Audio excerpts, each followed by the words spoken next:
Well, again, and you can get interactive. We have TV3 Ghana as always. Please make sure that we hear from you. We have cash out. It goes with a short code. Today, we want to have a special focus on the subject matter of education and the allocations therein in the 2026 budget.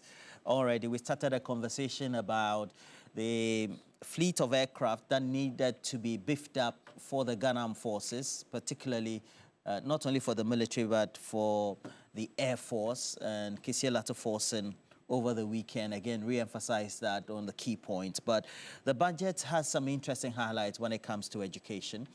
And so we will apprise you of that. Please make sure you join us. We have cash out. It goes with a short code *439#. Increase the number of tickets you have. Become one of those lucky winners. And you will certainly be enjoying yourself if you're an ardent patron of cash out right here. Well, we have to indicate that according to what the extrapolations are from the budget, well, you look at the allocations for the GET Fund, etc. Education is receiving 49 billion, and it's representing 16.2% of the total budget, and is the highest since the year 2020, according to what our own research team has been able to bring out so far. And what really are the implications? Okay, so we have here Chief Executive for the National Petroleum Authority, Edwidji Tamaklo. Good morning to Edwidji Tamaklo. Good morning, Roland. Lawyer as well. Good morning to my learned friend. Yeah. And Prof, good morning. Good morning, sir. And good morning to our cherished viewers. Okay. Yeah. Edwidji Tamaklo is also Director for the Legal Directorate of the NDC. And then also practitioner is also here, Lawyer Apia Dankwa of the United Party. Good morning to you. Yeah, good morning. Good morning to Learned Council and Edwidji and the non-learned. No, the doctor. And then there's soon to be learned. So subsequently, Dr. Bernard Tutubohin is here, another doctor on the stage for us. Good morning. Good morning, Papa Ro. How are you? I'm good. Great, and thank you for everything. My doctor is not the Saturday doctor. Well, you're talking about the fracas between... Doc, this one, I wasn't expecting it to.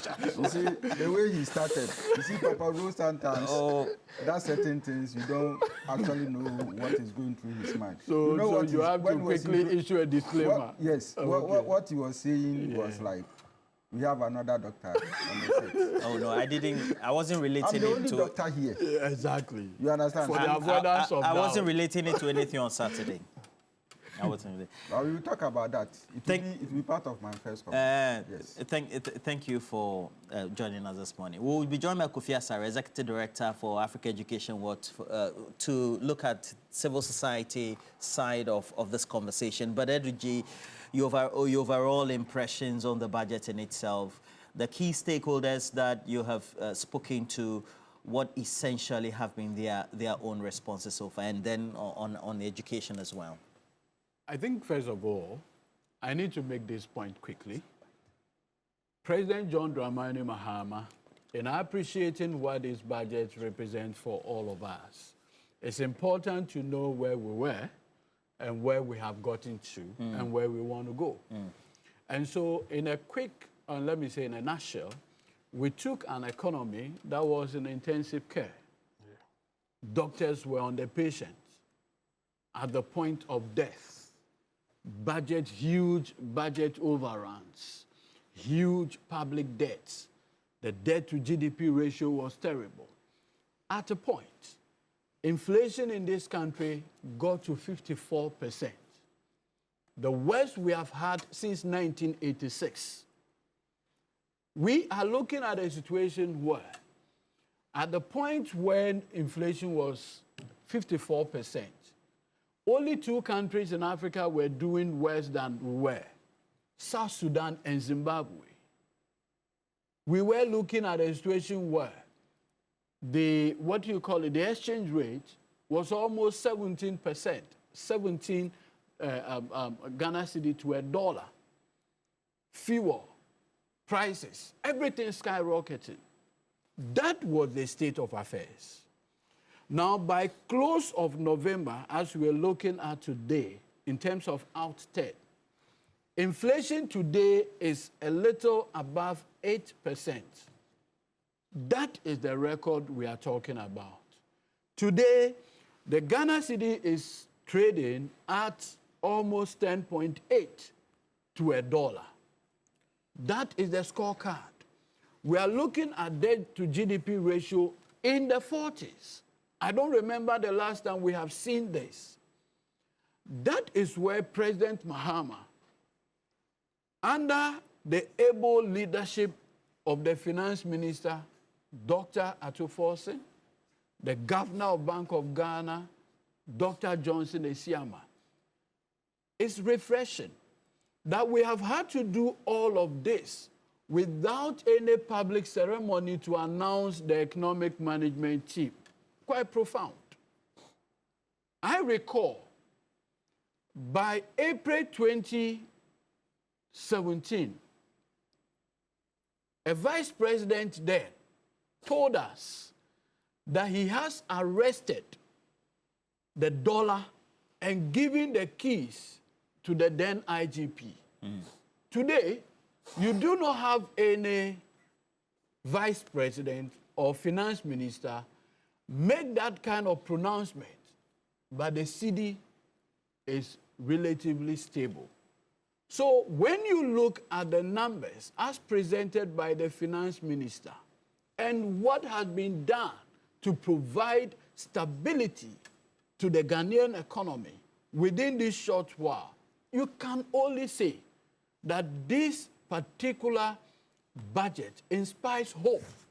Inspires hope? It inspires hope, and you cannot take it away. One of the things that I don't do in my political commentary is to try to tell people how they feel, because it creates an illusion. So I usually want people to tell you how they feel. I watched the finance minister in Takoradi, the market, as he interacted with market women. And the market women themselves testified that a nyoma war akofom. This is not Atuforsen. This is not President Mahama saying it. This is not Professor Jenana Opoku-Agyeman saying it. No. The market women themselves were the ones testifying of reduction in the prices of goods and services. That is consistent with the inflationary, pressure that we are seeing. What it tells you is that government policies have translated into the lives and living conditions of our people. I recall when President Mahama took over, the state of affairs of the road from Pokwase to Nsawam, I saw the public outcry. Today, that same road has seen changes. Today, I have seen farmers openly tell the president that, Mr. President, there is food, abundance of food. So please, instruct the Ghana Buffer Store Company, right, to come and buy our food. And the president say, I am responding. I've instructed Ghana Buffer Stock, 200 million Ghana cedis, deal with these issues of gluts in the system. That is the kind of leadership. Because we'll be focusing on education, let me make this point quickly. At the time we took over, the state of affairs relative to free SHS was a matter of public record. Once again, the kids who are beneficiaries of this policy were the ones talking. The lack of food, it was systemic. Today, under the watch of President John Dramani Mahama, we have absolutely resolved the problem of food in the secondary schools. And this is just the beginning. Let me make this point, that today, the various secondary schools and the problems of food we have within the space of 11 months solve that problem. And I'm saying that this is just the beginning. I'm sure TB3 will have the benefit of going to the various schools and interview those kids and find out from them what is the state of affairs? Thankfully, today, the budget statement is voting about 33 billion Ghana cedis to education alone. 33 billion Ghana cedis to the educational sector alone. That, for me, is significant. Because I always say this, where I am, education is the only reason. I found something very, very telling in this budget statement. A special focus, Roland, on basic education. If you recall, by reason of the free SHS and how its implementation was not planned, government resources, among other things, went into the free SHS at the neglect of the other components of the educational sector, particularly basic education. Today, government of Ghana is redirecting and repurposing public financing into basic education, and that for me is very, very revealing. And I'm sure we'll have the benefit to dovetail into the other major issues. Yeah, and then expatiate on the other ones as well. Absolutely. We've been joined by Dr. Kweku Boahen, and thank you for joining us. And Eduji, you haven't met him before, but yes, he's with, what's your think tank name? Ghana Watch Initiative. Ghana Watch Initiative also as well. And thank you for joining us as well. I'm a friend of civil society. So, yeah. But pointedly, 200 junior high schools to be built across, and then also for primary, we have the focus also being there. There's the fees being paid initially for first years as far as the academic user fees are for those who want to make the entry. But overall, would you say the minorities' criticism that the government is saying they will take about 3 years before they end the double track is in good stead, so to speak? Yeah, so let me shall have viewers. Good morning. And to say once again, reiterate my position once again, that Ken has a place on this table. Ken has a seat on this table, yeah, so we should not be deceived by any CSO narrative. United Party. Kennedy Japan has a seat on this table. Let's be clear about that. But please go ahead with your comments. Yeah. Yeah, so Yes, I think the biggest issue the minority has, because if I understand your question well, whether or not the minority is right to criticize what's called the 3-year projection by government in ending the double track system. My initial reaction will be to say that this minority, without even going to the merit or not of it, do not have any credibility, any moral credibility to be criticizing. They must take their time. They must take their time because if there's something that's clear, when they decide to do the free SHS, no matter and on the question of whether or not it was good to fund education at the secondary level, I think we were all united in our acceptance of the benefits of funding free SHS. I think where there were divisions or where there were disagreements was in the implementation. That in 2017, taking into consideration our fiscal position, whether or not it was prudent for government to have rolled out the free SHS as quickly as they did. You know, I think the opposition then were of the view that as much as they did not disagree with the free SHS itself, their issue was in clearly the lack of planning in how government implemented SIM, taking into consideration the fiscal space available to government. I don't think they saying that they'll end free SHS, they'll end the double track in 3 years' time is any departure from what their position has always been. Because they've always been of the view that as much as they agree with free SHS, they thought that in the rolling out it had to be staggered because of the fiscal implications. And I think they've shown consistency in that thinking in their projection that it will take them about 3 years to completely, as it were, stop the double track, because it has a number of what's called implication. It means that they need to invest in infrastructure, and per their fiscal strategy, that will take 3 years. I think that's a very prudent, a very smart, what's called way to go. And we see that even in this budget. Because as much as they are spending 33 billion on education, you see that it is planned. Because it's not like all the money is going somewhere. A bit of it is going to CAPEX. A bit of it is going to what's called teacher training. Like, I can see that teacher training, funding to the teacher training has really what's called improved. And so, my view is that I do not agree with the Now colleges of education. College of Education, College of Education, formerly teacher training. So we are clear. There are some people who still refer to that as teacher training. And we don't want the budget. It was referred to yeah, but we are communicating to the masses. We want them to be clear. So what they need to be teacher the training. must also understand.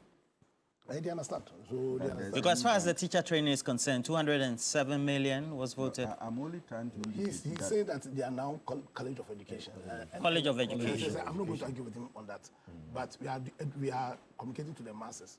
And the masses need to be clear in their mind that when we say College As of far as the Education lexicon is concerned, it's the same as the Teacher training. Yeah. teacher training. Exactly. So, yeah. So That's why we know. We only know teacher training. so don't let us confuse them. I see the minority trying very hard to once again play partisan politics with this, but we are just in 2025. We've had a government that's managed to bring about a massive restoration in the dying confidence the people of this country had in the economy. We have a leadership that has a clear strategy on how it's going to tackle the education issue.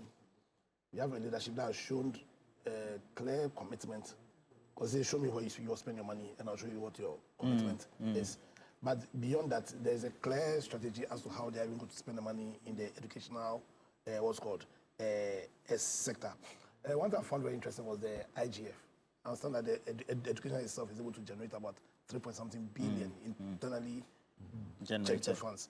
For me, I think my only comment there is that it will call for greater accountability, as in they should be able to tell us that's what they use, what's called those monies for. Also, when you read about it, there's a huge component of it that goes into CAPEX, into building of infrastructure. Because if there's one problem we've had over the years, we spend so much money on education, yet there are Ghanaians who are still studying what's called under trees. Yes, I can see a lot of money being allocated there. And also, you can see a lot of, I think about 2-point-something billion allocated to goods and services. So my only wish is that in the implementation of these budgets, the rules that govern procurement, you understand, will be followed religiously. But having said that, I must say that my initial impression of the budget is one that is really positive. Yes, I'm really positive because clearly you can see that government wants to consolidate the huge strides they've made over the last year. Must commend them for right now we don't have COVID levy anymore. No, so we must see it. We don't have COVID levy. The war in Russia and Ukraine is still raging, and COVID levy is gone. VAT has been what's called how VAT was computed has been reduced. Also, the war in Russia and Ukraine is still raging. Following the decoupling, and so Yes. it makes multiple taxation reduced, yes. And then they've increased the threshold from 200,000 to 750,000.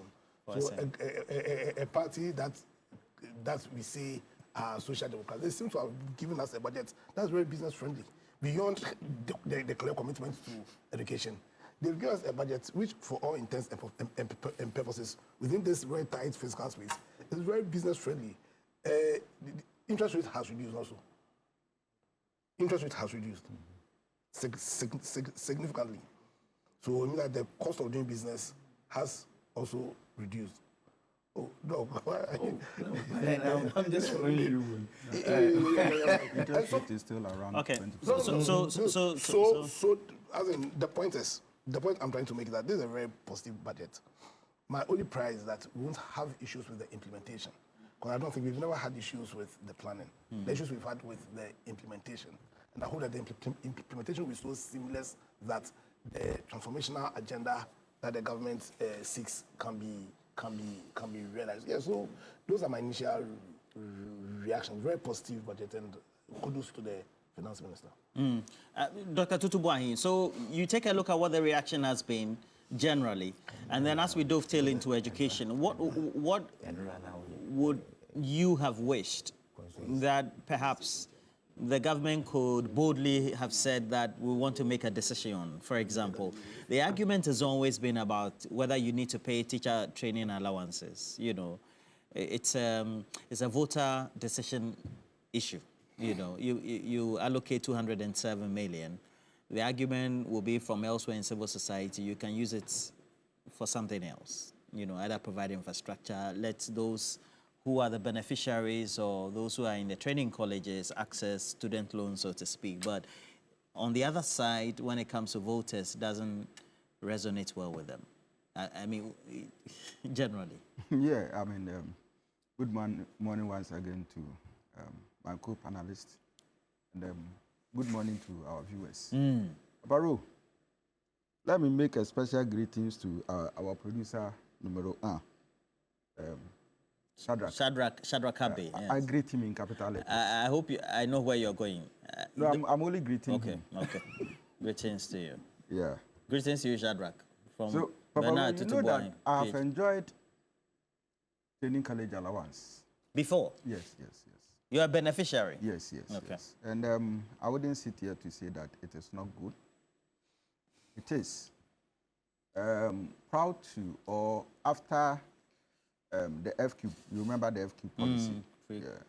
I mean, the Rawlings regime needed to motivate people into teaching. So the training college allowance came into being. And some of us, we took advantage of it. Else, where we were coming from, we were so vulnerable, we couldn't have gotten to where we are now.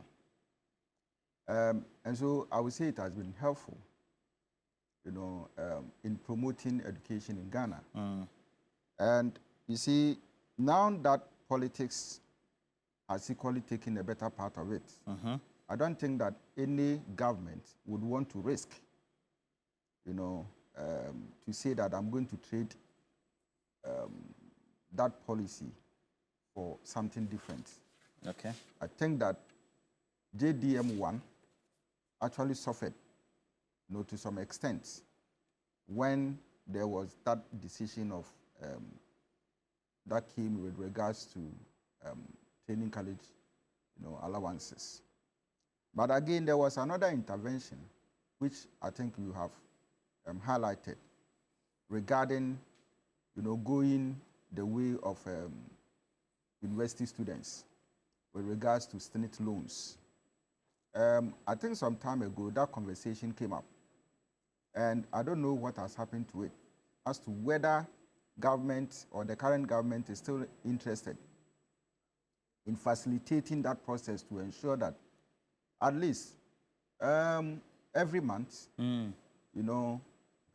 student could be given something from SNIT, and that after probably your training, the moment you get job, you start paying.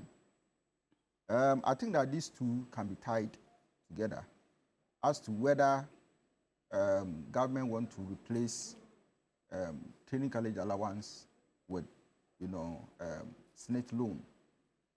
I think that the SNIT loan will be of help, to, as compared to the allowances that are given.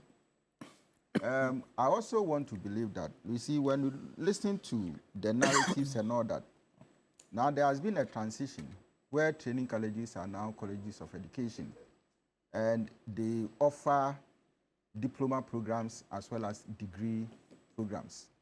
So you could see that in terms of tertiary education, they have been these colleges have been upgraded. All right.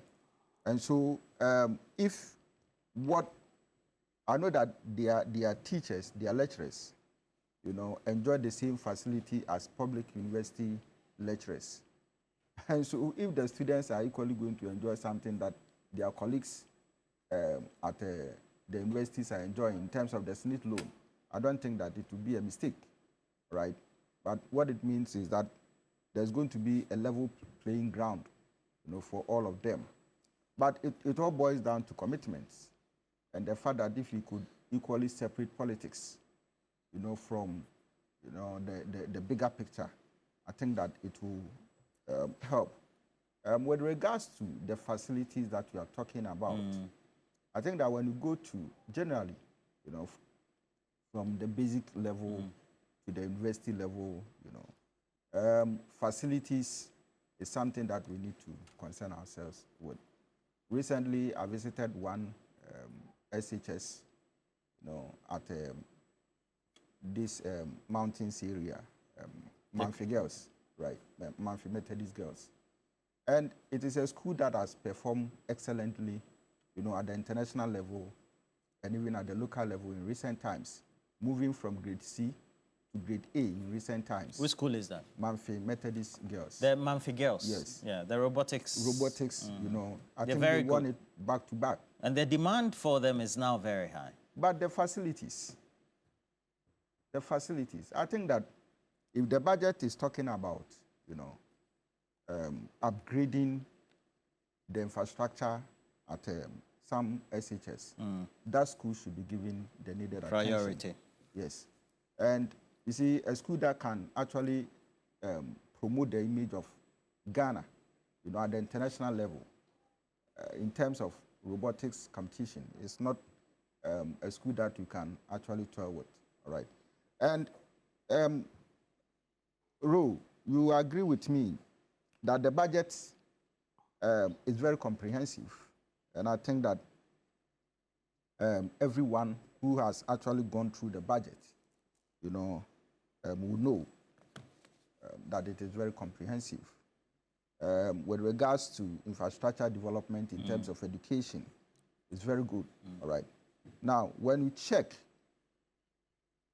in terms of infrastructure, there has been shortage of, or let me say, inadequacy in terms of infrastructure development when it comes to all levels of education, especially at the basic to the secondary school levels.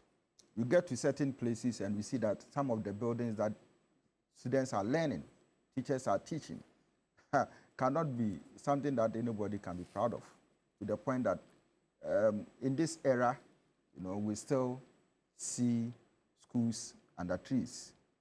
And it's not something that we need to. So if the budget is going to take care of some of these things, I think that it will be very good.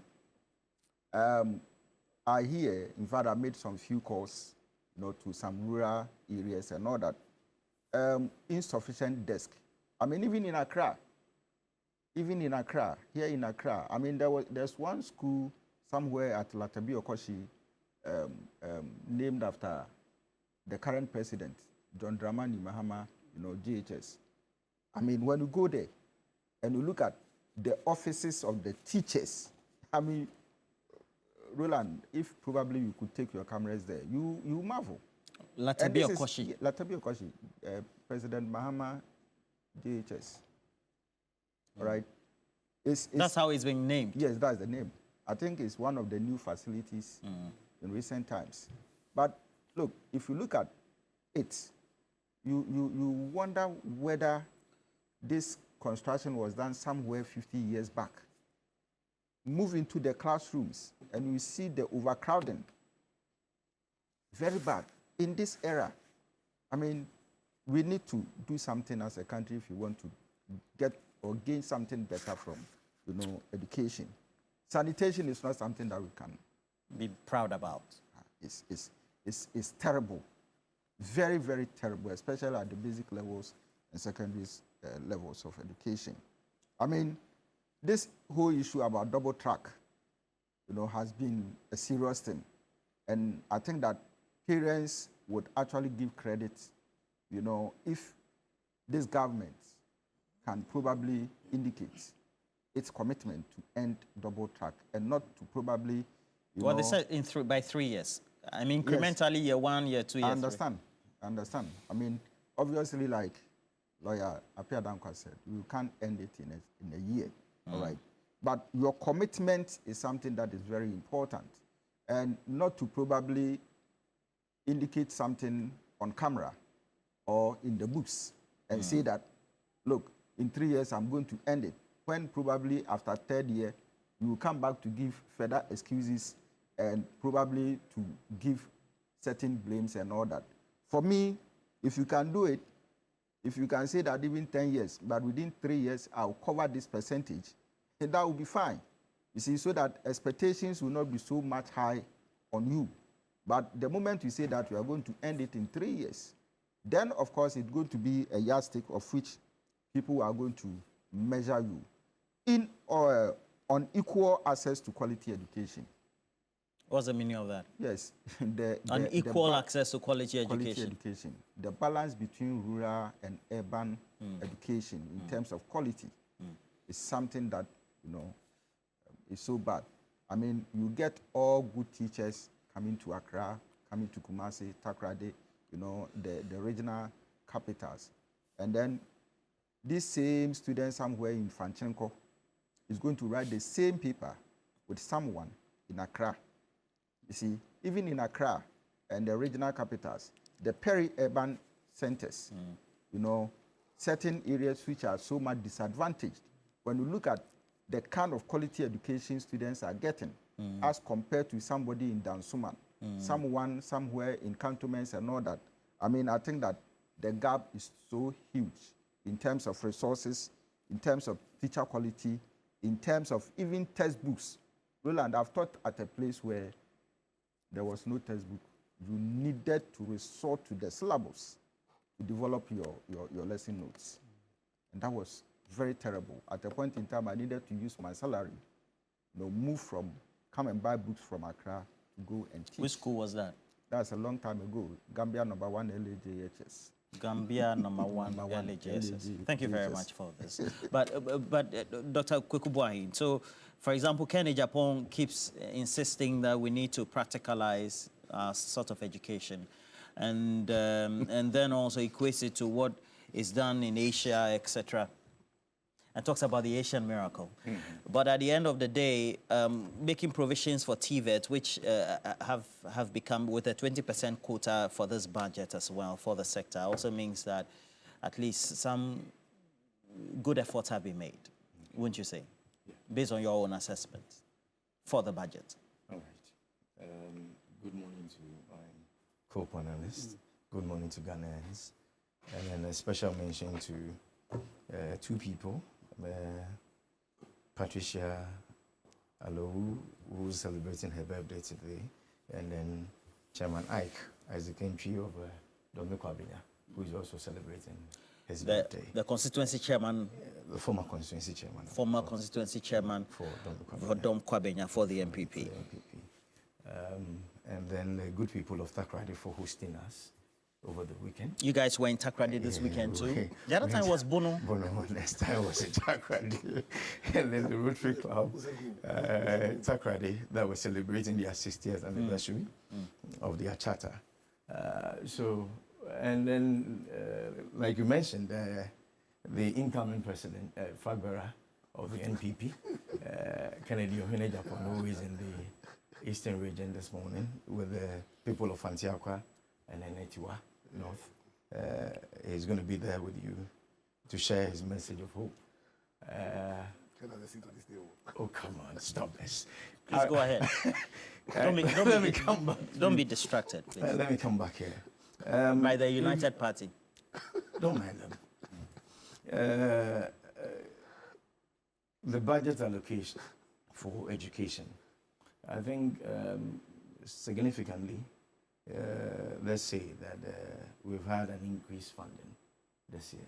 If you look at the budget allocation of 32.7 billion for 2024, and then 31.7 billion last year. This is this year, 2025, and then with 33.3 billion for next year. That means that we've had increased funding. And then when it happens like this, we know that we're going to be looking at infrastructure development, where constructions of new blocks and all that are going to be done. Then a good mention to the free education policies that have been brought up. No stress-free policy. No fee stress. No fee stress policy from the government, which I think is a good initiative. We would have to be looking at things from the Ghanaian perspective, and not putting up any political lenses here and there. I think it's a very good initiative.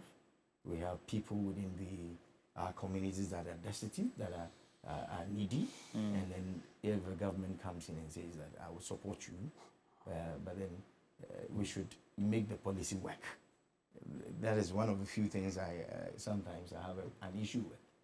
We would say it very beautifully and nicely and do all the politicking about it, but then when it comes to implementation, there are issues here and there. That is what and then like Dr.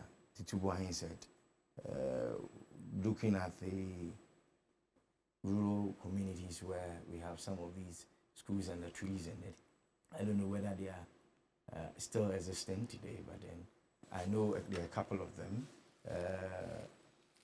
One school I saw in the Volta region, very dilapidated, needs a lot of inputs in there. So I pray that with all these allocations that have been given, it looks good on paper. I must be blunt. Yeah. It looks so good with all the budget allocations, and then when I computed them together, it gives us almost about 24 billion out of the 33 billion on the value of the monies that have been allocated to every thing that the government wants to undertake. So we still have a lot of money. It's 33 billion, and we have 24. There are some variants. There are some variants, and then there are places that I think the government should help out. You see, education actually is the future of this country. And then when we take it serious and then we want to do things that would help with the education of our kids out there, then it means that our future as a country is going to be very good. It's not going to be that bleak with issues here and there. So, but then my issue is that how do we ensure that all these monies or funds that have been allocated are going to be utilized effectively? That is where my issues come in here. Okay. Are we saying that the infrastructure gaps and all that, these monies that we have allocated, we're going to use them effectively to ensure that all that we have put out there, it doesn't look too sweet, very juicy on paper, but then implementation-wise, we do that which is needful. But the free SHS has been kept and is being rolled out effectively, right? Yeah, free SHS, yes, there have been problems here and there. We all know, we all admit to it, that I think implementation brought a couple of challenges here and there. But then with the government coming out with the policies that or plans to ensure that they are done well with the upgrading of certain schools, I think about 10 of the grade B schools have been upgraded to grade A. That what it says it will be. Yes, what it means is that I can tell you on authority that letters have gone out to some of the schools that that they are now grade A schools, they are not B anymore. And so what it therefore presupposes is that we'll have to go out there and then give them the best of infrastructures that they need to ensure that those schools that are seeded as A schools are done, and then they are effectively looked at. And then also to look at the allocations of money into education, whether it's in yes, is in the right direction, but then would this improve the educational and capacity building outcomes that we need out there? You see, these are some of the things I'm looking at. Okay. It all has to do with implementation. But then hitherto, it looks good, and then How would you rate the budget on a scale of 0 to 10? Go. Sir. I have read some portions. I'm not completely done yet. Okay, all right. With looking at the holistic thing, but then when it comes to education and then roads and then probably some of these few things and then job creation, which has been the issues I have been trumpeting and talking about. I think if you So you have no scaling. If we listen to what the Minister of Finance said, that we are going to move away from exporting raw materials into adding value and all that, being a production-based economy, it means it's going to be good if we do it that way. So for now, from what I have looked at, I would say it's a 7/10 for me. Okay. It's not too bad. The minority in parliament says it's a galamsey budget. But that's the minority. That's a minority. Okay. All right. So Africa Education Wars Executive Director is Kofi Ansari. And Kofi Ansari was at the post-budget workshop for the members of parliament. And incisively, you could clearly find that the members of parliament were then taken through the key sectorial areas. And he largely also focused on education as well. Kofi Ansari, you take all your inferences, the extrapolations you've made, would you say in total the allocations to education seem to have improved drastically in such a way that perhaps what the outcomes are expected would be achieved? Morning to your audience. I think that the outcomes we are expecting obviously cannot be achieved with the current allocation. The outcomes we are operating below outcomes. If you look at our targets in our education strategic plan, we are not meeting our equitable access target, and we are not likely to meet it by 2030. We are not meeting one of the most important quality target, which is the proportion or the percentage of BC candidates scoring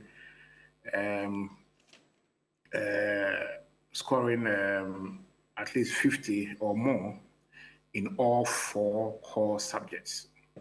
We are not meeting that target, especially in deprived areas, far away from that target. There are also targets relating to transition, primary 6 to junior high school and transition. Target is also not being met. If you look at our people-teacher ratio targets, we are currently doing PTRs of more than 40 at some level. We are not meeting all our PTR targets. At the KG, we are doing over 40 PTR. At primary level, we are doing about 38 or so. JHS, we are far from the targets. So if you look at the critical drivers that should take us to Agenda 2030, universal access to basic education with relevant learning outcomes, juxtapose it with any proficiency scores at P2, P4. Generally, there's a big issue at the foundational level. I'm talking about between KG and primary 3. We will not be able to meet our targets. And so it is not this budget will not make us meet the target. And it's not this budget that will be responsible for that. But systemic issues haven't been addressed, including the deficient financing. Now, this is a systemic issue when it comes to financing. In the past 10 years, since 2015, Ghana's economy has increased by over 4-fold over that period. Now, by 2015, we were contributing more than 4% of our GDP to education. Let me put it in a better way. By 2015, education was receiving the equivalent of 4% of our GDP. 10 years before 2016, education was receiving more. In fact, by 2011 to 2012, we were doing about 7 to 8% of GDP equivalent to education. As the economy has increased by 4-fold or more since 2015, education is now receiving 3% equivalent GDP. So you realize that as the economy continues to expand, education share of the expansion continues to decline. Now, whenever you see this growth trajectory increasing, it means that citizens are becoming more middle income oriented. They are having a taste for middle income goods. And one critical taste of middle income goods is quality education. So there's a demand for quality education. But the supply is deficient because the investment over time has not caught up with the demand for the increase in value for education. So that's the challenge we have generally. And that's why we will not be able to meet these targets by the end of the current education strategic plan and SDG by 2030. But back to the budget. Yeah, the budget allocated 16% of public expenditure to education. That's the highest post-COVID. It was 18% in 2020, and since then we've been coming down. And so the 16.1% is the highest post-COVID, and it gives a signal to how education is benefiting from the post-COVID, from the post-COVID gains, or if you like, the post-COVID, not resilience, but recovery of our economy. And if you consider the 49 billion allocated, adding both the main budget and debt fund, you come to the conclusion that we are having significant increase from last year's 43 billion, and then given the single-digit inflation we are having, it means that there's a good case for real. The real value of the 49 billion allocated for education. So that's in terms of the quantum. But again, while the 16% falls within the minimum international benchmark for financing education, which is between 15 and 20%, okay, as adopted by UNESCO, for which Ghana is a member, in terms of GDP, it falls below the minimum target, because the minimum target is 4. It's between 4 and 6, and we are doing 3. Okay. Now, I need to explain this. This is very, very important for Ghana. I was telling our MPs yesterday, because you see, even though the target has a range between 15 and 20, the 15 and 20 targets. You said you were telling your wife yesterday. I was telling the MPs. Okay. A wife there, Charlie, I beg you.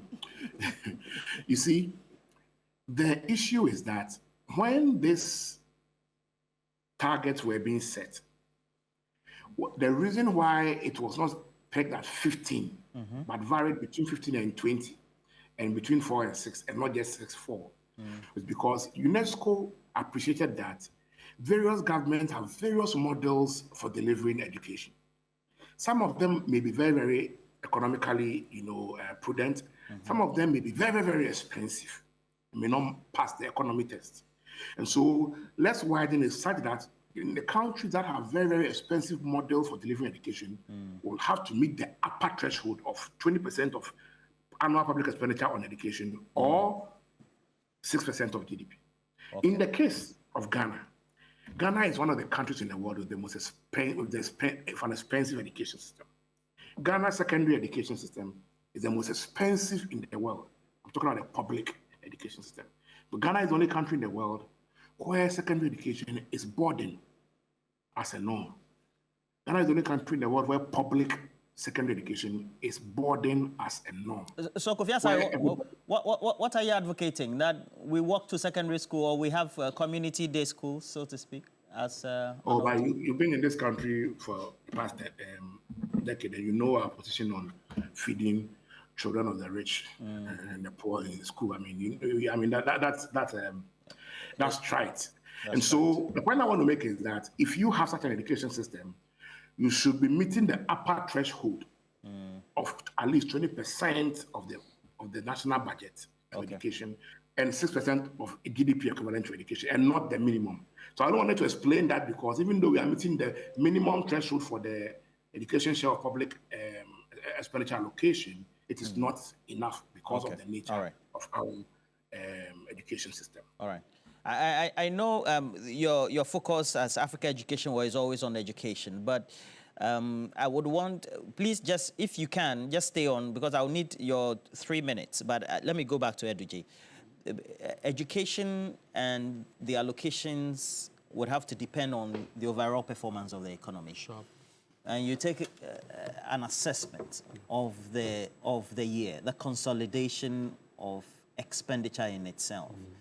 and you look at what has been projected beyond just education, because if the sectors don't perform, then energy, real growth that will be witnessed, whether it's for revenue from wherever, industry, etc., then it means that education doesn't get the needed allocations. Projectively, what do you think gives you hope from the year into 2026 that makes you think that that fiscal consolidation that has been achieved could ensure the others? You see, let me make this point. So a lot of the conversations has been to the effect that, oh, nothing has happened, and that the Mahama administration is just benefiting from the impact of policy lag. Because anybody who has the benefit of economics and is steady will tell you that government policies do not have its impact immediately. So there's always, even if you are running a regression analysis based on impact assessment, you'd want to look at the possible effect of policy lag, in the sense that with this implementation of policy, what time would the impact begin to reflect in the lives of people? And so the view has been expressed that the Mahama administration is just benefiting from what has happened previously. And I think we need to put that in proper perspective. That cannot be the case, because you would notice that President John Dramani Mahama, in his first budget read around March, April, laid certain key fundamentals. One, meeting our external partners to conclude some of the debt restructuring agreements. Those were very strategic. The net effect of that is to free capital, to free funds for internal projects. Roland, it's instructive to make this point, that there had been some innovation introduced by this administration, in the sense that, look, we have used the model, Cocoa Board model, for many years ago, right from the PNDC time when the Cocoa Board Act was put together, until, under the watch of President John Dramani Mahama, the establishment of Gold Board by the Gold Board Act. That singular intervention, what it has done is to aggregate the sale of gold in the country, which has never happened before. Because in the past, people were just buying and selling their gold on their own. But you know, in this country, you cannot carry a bag of cocoa and say, I'm going to sell by myself. No, you have to channel it through Cocoa Board. It is that same initiative that this government has put together through Gold Board. Today, by reason only of Gold Board and the fantastic work that my brother Sami Jemfi is doing at that outfit, we've gotten more into the reserves that we have today than ever seen. In fact, we have doubled our reserve as today. What we have always been known to is the PMMC model. But this government has to do a drastic policy intervention using the Gold Board. That has never happened. And that alone had provided the needed buffer. Have you asked yourself why by 2017, April, we had to fall on Franklin Templeton to give us the 2.25 billion, bonds, to provide the initial shocks, the shock absorbers for the city. Fast forward from 2017, we were doing annually, averagely, $2 billion of Eurobond. There was a time in this country when we had to do Kenke Party, Wache Party. I don't understand. What do you mean? To welcome Eurobonds. There was a time in this country. Have you asked yourself, why in 10 solid months, no Eurobond, but the economy is moving? Have you asked yourself? That is innovation. That is thinking outside the box. We have never had that kind of leadership in the past, in the last 8 years. That transformational leadership anchored on the leadership of Ato Forson, the governor, is what has brought the fruits that we are seeing. Well, it's been criticized by the minority who say that the good for oil policy started by what good for oil? Please. Where I sit and where I work, it's just a variant. I know what good for oil was doing. I don't want to go there. Please, we are still paying for it today. Yes, I don't even want to, go for oil policy. Please, I beg you. We are looking at practical solutions, gold board. Just by reason of aggregating all your gold seal in an entity, look at how much we have gotten. And in the past, anytime they needed to buy gold, it goes and never comes back. This time around, government itself is the one buying, like the cocoa board model. So once you buy and you go and sell, the foreign exchange retention comes straight into the country. And it no longer gets out so there that is and providing never the buffer? That is what has provided the stimulus, the buffer. In the past, the Ghanaian cedi was on performance-enhancing drug, Eurobond. And so in the space of 6 years, we've done $11 billion of Eurobond. It has been almost a year, no Eurobond, and the economy is doing so well. Now, let me come back to the critical issues. And I want to tell my good people in Aflao, in this 2026 budget, is the market for Aflao, and it will feature prominently. You are also aware that the road from Ho through Avedakpa right to Aflao is under the big push. I don't know if you know this place, from Navrongo to Chana, to Katu to right to Sisala, into the Sisala zone, into Wa. That road was so terrible. President Mahama had put it under big push. And once that road gets worked on, what it means is that it will cut travel time from Bolgatanga right to Wa, which is a good thing that we all need to applaud. I am so happy that when President Mahama took over, unlike what Nana Addo Dankwa Akufo-Addo did in 2017, where road projects that were under Cocoa Roads, Akufo-Addo said he was going to what? Institute an audit. And for 6 months, 1 year, those road projects were left to deteriorate. President Mahama is not saying that. What he's saying is that contractor, do your work. If there's a need for any audit, the audit will go together. The two. Alongside the work. In fact, you can chew corn and still walk. So you get to do the work, or you get to do the work whilst we do that. Because you see, it turned out that when Nana Addo Dankwa Akufo-Addo asked that they halt those projects to do the audit into the Cocoa Road, by the time we came back to those projects, the costs had doubled. President Mahama doesn't want to be caught up in that trap. So today, Winneba, Kaswa to Winneba Road is going on. The road project from Pokwasi to Insawam is going on. The Community 25 to, what shall I say, Central University is also ongoing. So the motorway is also ongoing. So that is the kind of... And then they intend to build a new road altogether to Kumasi. I want to conclude on that. The whole idea that the president can sit down and think through and say, look, we need a new expressway. In fact, let me say this. I remember meeting the roads minister in a private conversation. I said, Honorable, finish the existing one. He said, look, we can still do that, but this is going to be a unique expressway, greenbelt, fresh road that we want to do. And we believe that we have the capacity to do that.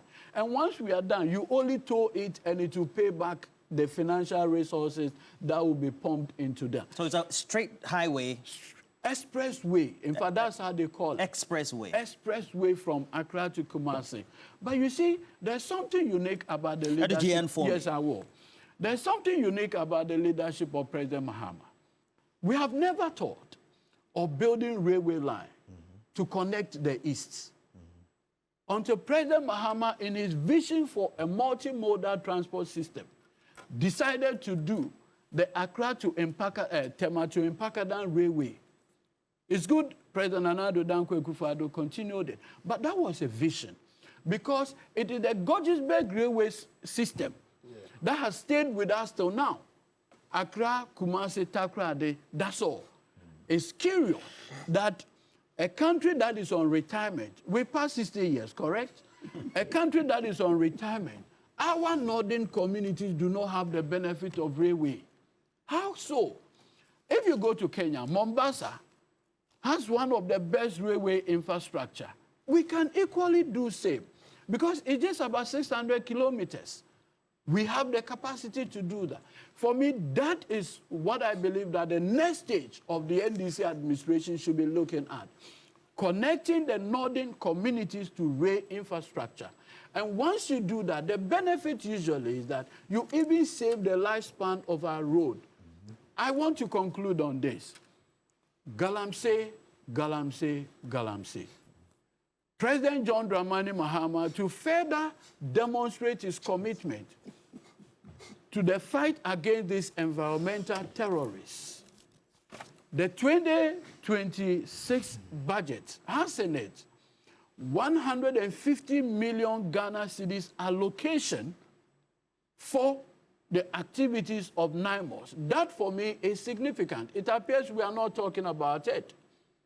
Today, in the budget statement, it's an allocation of 400 million Ghana cedis for the Women Development Bank.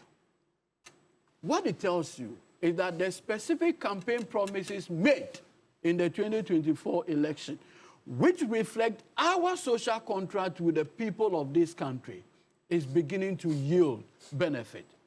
Finally, the almighty COVID-19 levy. The almighty COVID-19 levy. It's been removed. Look, this is a government that an is MP said it hasn't been.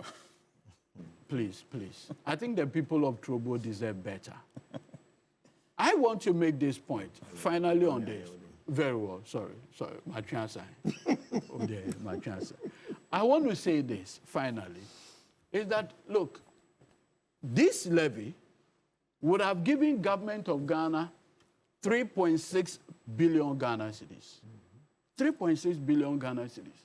But government of Ghana says, President Dramani Mahama is saying that anytime you go to that restaurant and you buy anything, that COVID-19 levy on it, he's keeping it in your pocket. That is how you take money back. So 3.6 billion Ghana cedi that government of Ghana would have gotten from that tax, government of Ghana says, let that money stay in the pockets of the ordinary Ghanaian. As for the agri sector, and all the infrastructure project, energy sector, we are building state-of-the-art thermal plants to be owned by government of Ghana, over 1,000 megawatts of power. I think this is how transformative the budget statement is of this. So at the end of the day, the other sectors of the economy would have to feed into what allocations are made for education. Which one should be prioritized in terms of the sectors? Certainly, the sectors that would give us the revenue to for the social what's called intervention. Well, see, if you read, what I liked about the budget was the effectiveness of the compartmentalization. You understand? So I to make it clear that there are social, there's the social side of the budget. Yes. So that's the education, the health, and but our effectiveness as a country to fund the social side, the social needs of the country will depend on how the real economy itself is doing. So business. Sure. Yeah, so personally, I would have wished that, as in the budget, I said, my brother here, and he's done very well, as in, when I say he's done very well, he gave his... Dr. Boyne? Yeah, his overview was more of a Ghana-centered than partisan-centered, and you understand. The budget, in my view, is a very positive, but I would have wished, my only issue is I would have wished that government would have used more of the PPP approaches. The PPP to deal for with the roads, infrastructure, to free funds for the real economy. Yeah, because there are a lot of positives. As in, we've all not mentioned the palm, the palm agenda, which is very positive. Because you see, the danger with up to 2032, we're told. yeah, because the danger with placing the stability of your reserve or the ability of the country to Commodities. to bolster is on The commodities traditional commodities. is the pricing, and we have no control And over it the comes pricing. with an inherent risk. Risks. Yeah, you understand. I remember in 2015, Setekwe read the budget. By June, crude oil prices had fallen from plummeting. 85 to $45 Cocoa per to barrel. And that basically took the economy haywire. In fact, that risk is even in this budget because we projected Inherent. we projected oil pricing in terms of the commodity revenue at $76. Meanwhile, the global projection for oil price is it 60 or 70? It's now 61. No, I'm talking about the global projection. Oh, okay. The global By close projection of year. is 70. Now there's a $6 gap. Even if there is about even a $2 short, $1 down. So I feel that a lot of allocation should have gone into the real sector. But like what Dave done wasn't, but a lot more. And we would have been able to achieve that if we found a way of using the PPP, the private Approaches. public approaches to deal with the key capital expenditure items. with the You see, is it not also the case that after our dubious distinction of defaulting on our key international payments within 2022 and 2024, With our creditors, it's given a certain credibility challenge for the country.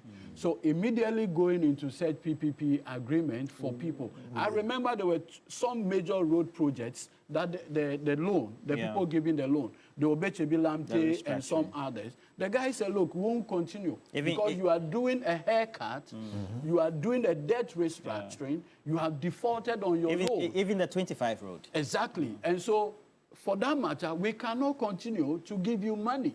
And so you also need to look at it within that context, that it is now that, thankfully, the international credit rating agencies have basically upgraded the country's credit worthiness. So based on that, I'm sure the discussion... But we can look inward as well. Yeah, We can look local. Because TEMA is being done with, by a PPP. And I feel Maybe that pension funds. probably. Pension See, funds. the key- We have about 100 billion Ghana cedis worth of pension funds sitting idle. Exactly. Maybe it's one of the areas that we need to look at. Okay, you finish. So, for me, the key is I felt that we could have looked at other sources of revenue to deal with the capex spending. of the allocation. But, then we'll have more funds for the real Freed sector. up. But having said that, I think the Palm initiative is really positive because I think When I was listening to that, I was wondering how then do we make that more incentivized compared to what we're fighting with real-time galamsey? Because for many of the areas that we have palm going to grow traditionally, whether it's in western north, or even in the eastern region, you go to Kede, you go to Odan, some of those places where we tend to have the plantations. The farmers seem to be having their minds in two as to whether to give their lands for illegal mining and some of those things. Yeah, and that's why government making the major because see, when it comes to the rural sector, you know, the key areas they are going to spend on includes tree planting, crop tree planting. Yeah, understand? And so once the incentive regime is high and once NIMOS is able to succeed on, then more funding can then be given to the real. But having said that also, I think we need to understand also the massive progress we've made in creating the right economic environment. You understand? In terms of this exchange rate issue, what's called the reduction in inflation, what's called the change or the increase in the threshold for VAT. And what all these things does is then to give a real incentive in a very small way for SME to also participate massively in this economy to then generate the revenue. So yes, I'll give the budget 8, but I think that this is just the beginning. If they're able to maintain the fiscal discipline, then I believe that this budget can be the springboard All right. for a lot of. I just have 8 minutes to wrap up this, so I'll share the 8 minutes between the three people or among the three. So let me just go to Ms. Asari. I give you 3 minutes. You find that the finance minister is saying that the teachers and the backlogs that we have would have to wait for some time in terms of they have to be spread out within the budgetary year up to the next few years. And we have a lot of backlog, don't we, when it comes to putting the teachers on the wage bill? Well, my interest is not in backlogs. My interest is not in backlogs. My interest is in filling empty classrooms, denying close to 1.2 million children an education. There are about 30,000 classrooms that are empty, that do not have teachers. And these are primary school and kindergarten classrooms. They do not have trained teachers. At all. We are in a country where about 1 million are out of school. And if they need to enroll, there must be a school and there must be a teacher. Government is investing in out-of-school children. We are funding programs to transition people who are out of school to enter school. What will they come and do if there's no teacher in the classroom?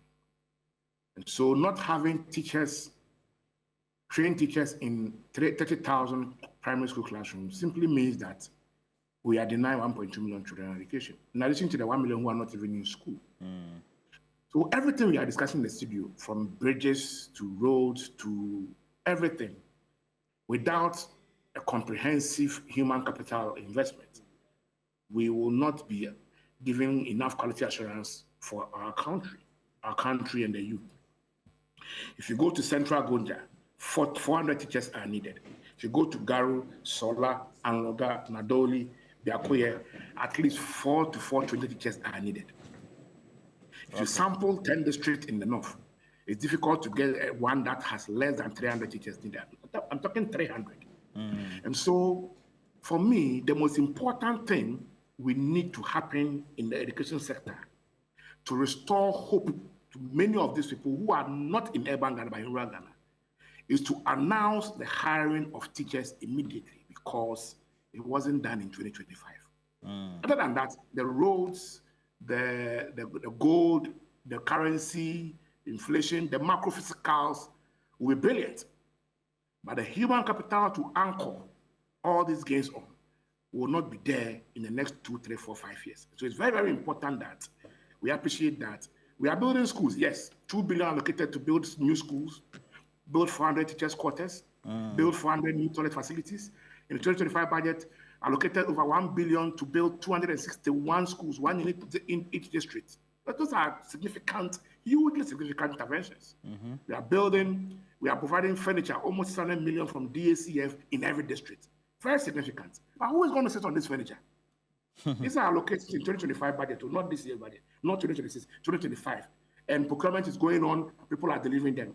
Who are going to sit on this budget? So please, we want to tell the Minister of Finance that we cannot achieve macro fiscal consolidation at the expense of social sector austerity. It's unacceptable. Okay. It's unacceptable. And Point so made. we must find a balance between macro fiscal prudence and social sector austerity. The level of social sector austerity we are experiencing now in education and health will not be, negate significantly part of the macro fiscal gains we are making. And so let's look at that angle, recruit and deploy to the most underserved schools that require teachers to survive. Other than that, we are not serving 1.2 million children who are supposed to be in school. Time is up. And education because there are no teachers in their classrooms. All right. Thank you very much for joining us. That's Kofi Ansari, Executive Director, the Africa Education Watch. Yesterday or over the weekend was for the post-budget workshop with the members of Parliament, incisively also trying to bring a perspective on that as well. And just have your conclusions for me before I end up with... I feel that basically when we talk about students teacher ratio, it's very important, and especially when we get to certain rural areas. I mean, it's something that we need to look at carefully. For me, you see, the budget talks about 3,500, recruiting 3,500 teachers next year, right? And I feel that it is still inadequate, especially when University of Education will be alone. I mean, can graduate over 10,000, also teacher, trained teachers. So I feel that, look, we need to do more as a nation, to be able to balance this and then give the rural, child some level of quality education. Obviously, when you check from the university records, most of the students who come from these rural areas, they tend to do well at the university level. So given that kind of level of education, I think that they can still do well. But my final thing is that, Roland, all these things and stuff regarding how we can actually balance, educational funding with regards to some of the sectors is very important. We've talked about exports, and when we do a lot of value additions, you tend to get more money, to be able to cater for some of these things. We've tried other interventions, like the GET Fund, but sometimes, even in this budget, 9.9 billion cedis, for me, is very inadequate. Hey. Yes, when it comes to the kind of things that GET Fund is supposed to be doing, all right, with regards to infrastructure development. The GET Fund is one of the biggest interventions when it comes to education I know, ever but look at the by budget. way of policy. Look at the budget given. No, but you see, what dog you are not bringing, the perspective you are not bringing is that we have uncapped it. In the past, it was capped together with National Health Insurance. I understand. We have uncapped it. Yes. So there is more money for educational infrastructure now than the past 8 years because of the capping and realignment. I understand. Which is a different thing altogether. That has to take leadership to do that. I do understand. Yes. But for me, if we are going Oliver Twist. Yes. If you are going to do it and do it very well, then of course we need to look at certain things that can strengthen GET Fund to be able to do some of these things better and better, so that, you see, it wouldn't be a situation where a GET Fund project would be sitting idle, on a particular campus, uncompleted, and people will be waiting and all that. I think that, all in all, the economy is probably will see some light, going into 2026. If and only if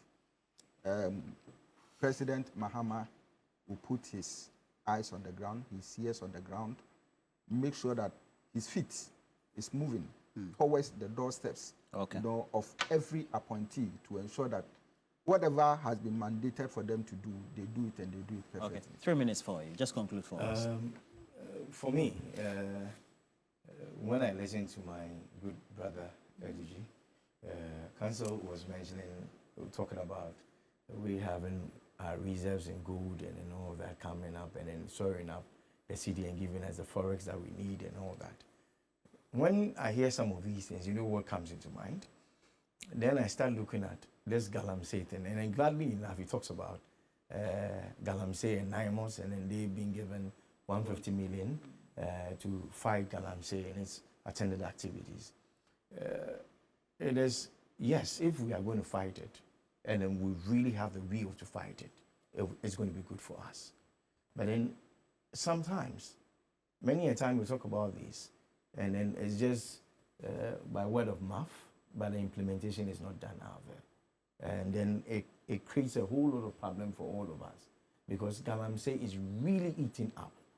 And then if you look at the heavy metals that are in our water today, that are in the grounds, that is why some of these communities where people have been doing Galamsey in the past, I would recommend that this palm thing that you're talking about, because palm would be very good for us to reclaim, to reclaim the lands and all that. And then some of those things, we are not going to eat the fruit anyway because of the heavy metals in them.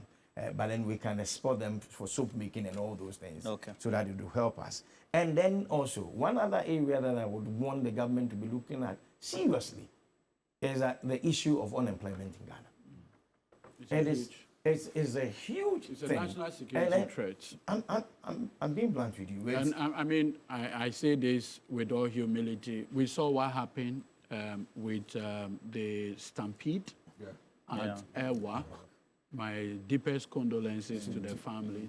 But I'm aware that government had put in a different strategy going forward. The deputy minister for defense. We'll announce it even. It's excellent. There's basically, there's a new development. All our people want are jobs. Jobs. Right. Jobs. Where's Kenny Japan now? Where will he be going?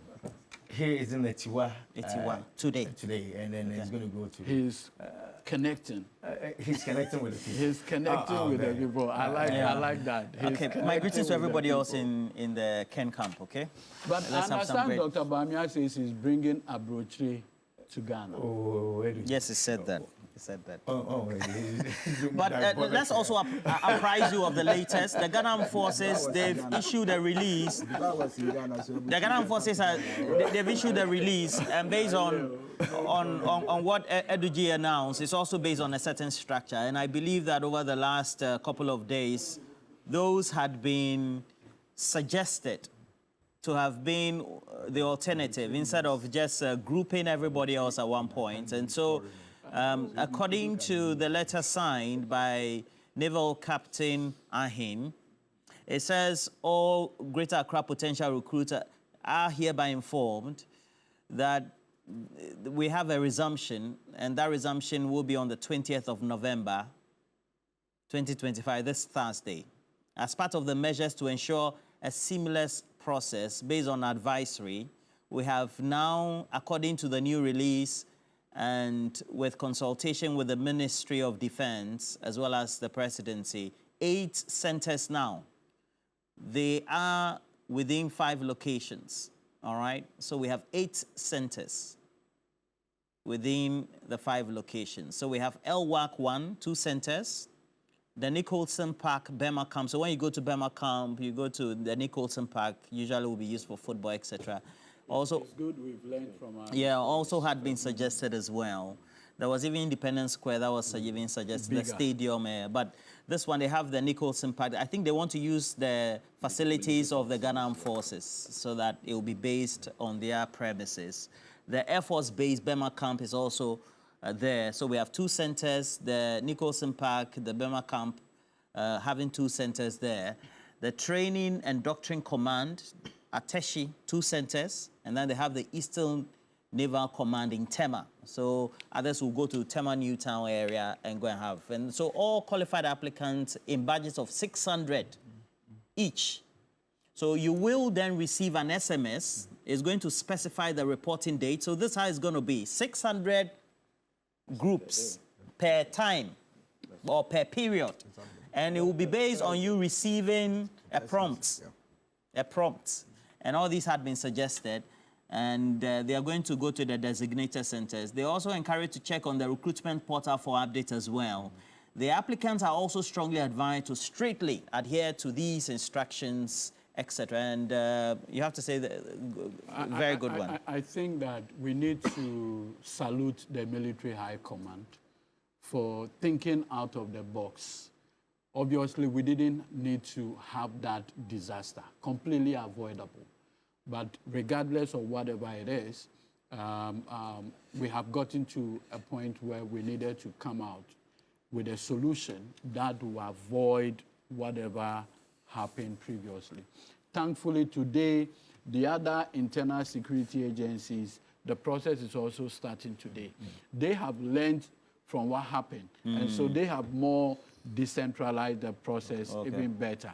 So I think that going forward, we shouldn't get we shouldn't have gotten to. We should have witnessed that. This point. All right. It's quite painful. Let me say good morning to you, Robert Coleman. He's the chief executive for the Wembley Sports Construction Company. Chairman Prosper. he's around. Chairman Prosper is also around. Chairman Godwin Tamaklo as well, the rest of the team. And he says that congratulations to the the president-elect for the Ghana Medical Association. So Robert Coleman, Chief Executive, Wembley Sports Construction Company Limited, is wishing commendations of course. Robert Coleman that he's abandoned me. Okay, congratulating the president-elect for the Ghana Medical Association, Professor Ernest York. He says that he is my in-law, so make sure you do this message well. And he says that Professor Ernest York has vowed to work in tandem with government to improve Ghana's medical conditions across all medical facilities and then ensure there's proper regulation, advocacy for better working conditions for practitioners. And this one is coming from Robert Coleman, wishing well the president-elect or the newly elected president for the Ghana Medical Association, Professor Ernest York. And we have other messages as well. Chief Mante also says that it's a good thing that we now have centers decentralized for the military exercises in Accra by way of the recruitment, and so that's a good thing as well. Newday Atukwe also says that, Engineer Samoa also says that's a good thing as well. And so we have Eric Ameto Kwame, who, however, says, while congratulating the finance minister for the excellent work that he's doing, I must also say I'm not happy for not hearing anything on the Commander Sugar Factory in the budget. Is it hidden somewhere under trade and industries? I'm not too sure. I didn't hear. I think, all right. So we'll see how that goes. But thank you, gentlemen, for passing through the studios this morning. Very much grateful. Prince Nani Ayok, thank you for your message as well. Thank you, Dr. Kweku Boahin and Dr. Tutu Boahin as well. Bernard, going by the first name.